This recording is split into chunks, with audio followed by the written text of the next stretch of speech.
Halo semuanya, berikut merupakan company profile dari PT-PT yang ada di industri konstruksi dengan kelompok Muhammad Farhan Ramadan, Muhammad Rafaeli Farel, Bimo Berhutomo, Ratu Nadia Andania, dan juga Alma Laras Bestari.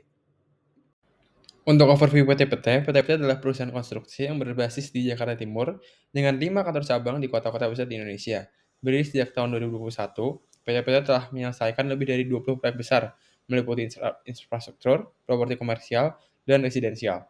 Dikenal sebagai pionir solusi konstruktif inovatif, berkat penerapan Building Information Modeling atau BIM, PT-PT juga berkomitmen pada berkelanjutan melalui praktik green building dan penggunaan material ramah lingkungan. Kini, PT-PT termasuk dalam 10 besar perusahaan konstruksi nasional dan terus berkembang dengan inovasi teknologi, serta layanan yang berfokus pada kebutuhan klien, didukung oleh tim profesional yang siap menghadapi tantangan konstruksi di masa depan.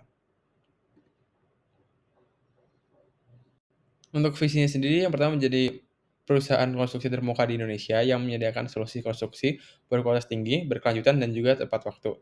Untuk misinya, yang pertama memberikan layanan konstruksi yang terbaik dengan menjaga standar keselamatan kerja, kualitas, serta kesejahteraan seluruh karyawan. Yang kedua, membantu pembangunan infrastruktur nasional dengan menghasilkan proyek berkualitas tinggi yang memenuhi standar keamanan dan berkelanjutan. Yang ketiga, mengembangkan tenaga kerja profesional yang kompeten, inovatif, dan berintegritas untuk mendukung pertumbuhan industri konstruksi di Indonesia. Yang terakhir, mengadopsi praktik pembangunan berkelanjutan yang ramah lingkungan.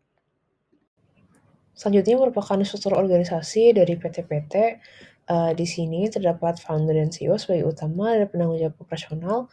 Nah, di PT-PT terdapat 13 departemen, yaitu departemen eksekutif di sini bertanggung jawab untuk visi, strategi, arah perusahaan, project management untuk mengelola proyek, engineering untuk merancang dan mengawasi implementasi desain teknis, procurement untuk mengelola pengadaan barang dan material proyek, construction untuk melaksanakan pekerjaan fisik proyek di lapangan, quality control untuk memastikan kualitas bahan dan pekerjaan konstruksi sesuai dengan standar, health and safety untuk menjamin keselamatan kerja di lapangan, finance untuk mengelola aspek finansial, human resource untuk mengelola rekrutmen, legal untuk menangani aspek hukum proyek, logistik untuk melakukan pengadaan, general administration untuk melakukan kegiatan administratif, dan IT support untuk mendukung operasional.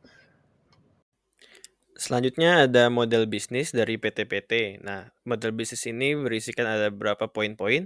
Yang pertama bisa dilihat dari model kanvasnya, yaitu ada key partnerships, isinya pemasok material konstruksi, subkontraktor, konsultan, dan desainer.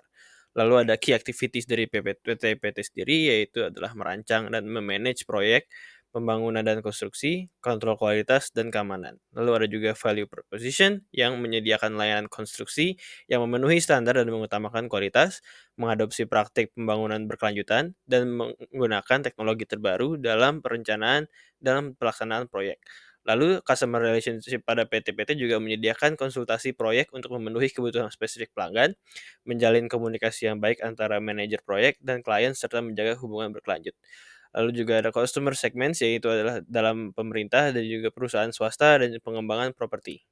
Selanjutnya key resources yang digunakan itu adalah teknologi Building Information Modeling yaitu atau BIM, lalu tim profesional dan kompeten, dan juga pengalaman proyek yang luas. Channel-channel yang sudah digunakan oleh PT-PT adalah website, media sosial, dan juga jaringan industri. Lalu cost structure yaitu adalah biaya tenaga kerja, biaya material, alat dan peralatan, biaya operasional, dan tentunya biaya keamanan dan kesehatan. Selanjutnya ada revenue streams, pendapatan utama dari kontrak proyek konstruksi dan pembangunan, pendapatan dari jasa konsultasi teknik, dan juga manajemen proyek.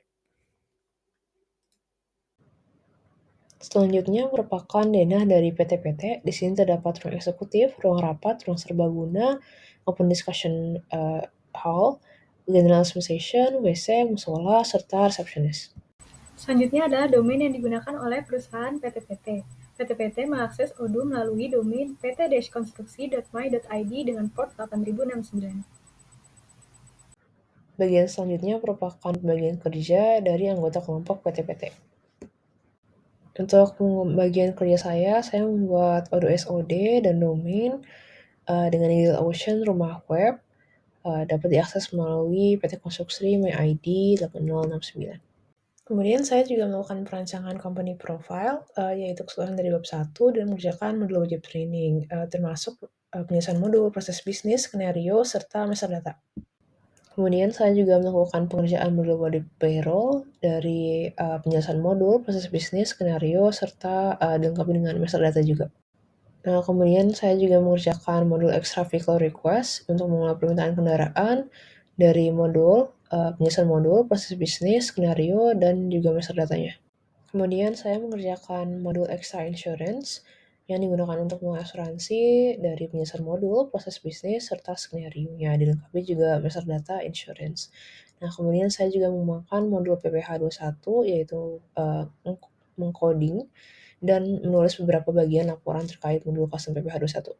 Selanjutnya, saya mengerjakan modul wajib employees, termasuk penjelasan modul, proses bisnis, serta skenario yang dilengkapi oleh master data employees. Selanjutnya, saya mengerjakan modul wajib organizational chart, termasuk penjelasan modul, proses bisnis, serta skenario yang dilengkapi oleh master data organizational chart. Selanjutnya, saya mengerjakan modul extra company policy, termasuk penjelasan modul, proses bisnis, serta skenario yang dilengkapi oleh master data company policy. Selanjutnya, saya mengerjakan modul extra disciplinary tracking, termasuk penjelasan modul, proses bisnis, serta skenario yang dilengkapi oleh master data disciplinary tracking. Selanjutnya, saya membuat master data employee perusahaan PT-PT, lalu membuat logo dan company profile pada sistem Odoo, dan melakukan instalasi package Pandas di database agar dapat melakukan import modul ke dalam sistem Odoo. Izin lanjutkan, selanjutnya saya mengerjakan modul wajib appraisal yang mencakup deskripsi modul, proses bisnis, skenario, dan juga master data. Selain itu, saya juga mengerjakan modul attendance yang mencakup modul timesheet dan modul overtime, dan juga mencakup deskripsi modul, proses bisnis, skenario, serta master data, attendance, dan timesheets. Berikutnya, saya juga mengerjakan modul extra announcement yang mengelola pembuatan penyebaran pengumuman yang mencakup deskripsi modul, proses bisnis, dan skenario. Untuk modul ekstra terakhir, saya mengerjakan modul ekstra service request dan sama seperti sebelumnya meliputi deskripsi modul, proses bisnis, serta skenario.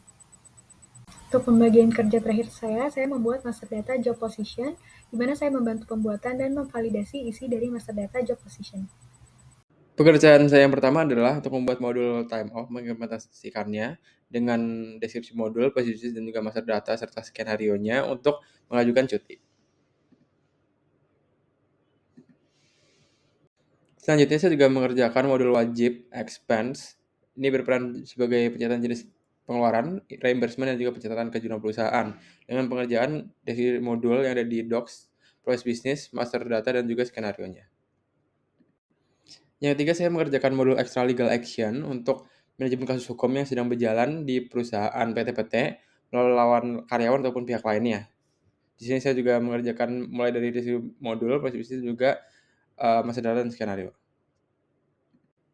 Di sini saya mengerjakan modul ekstra employee checklist yang berperan terhadap mengelola berbagai tahapan juga tugas yang terkait dengan life cycle karyawan. Di kasus PT-PT saya mengkonfigurasi untuk tahapan kasus entry progress dari pegawai baru magang.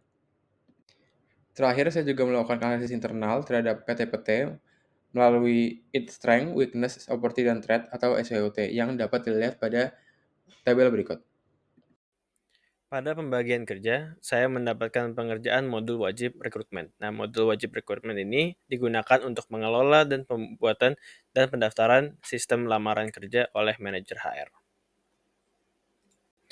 Selanjutnya, pembagian kerja yang saya dapatkan adalah pengerjaan modul extra loan. Nah, modul loan ini digunakan untuk mengelola permohonan pinjaman untuk karyawan yang akan dikelola oleh manajer HR dan juga dengan dibantu oleh accountant. Pembagian kerja selanjutnya yang saya lakukan adalah pengerjaan modul extra reminders. Modul reminders ini digunakan oleh manajer HR untuk membuat daftar reminder yang dapat berguna untuk mengingatkan berbagai pekerjaan penting yang perlu dilakukan, serta berisi tanggal dan juga waktu dari pekerjaan-pekerjaan tersebut.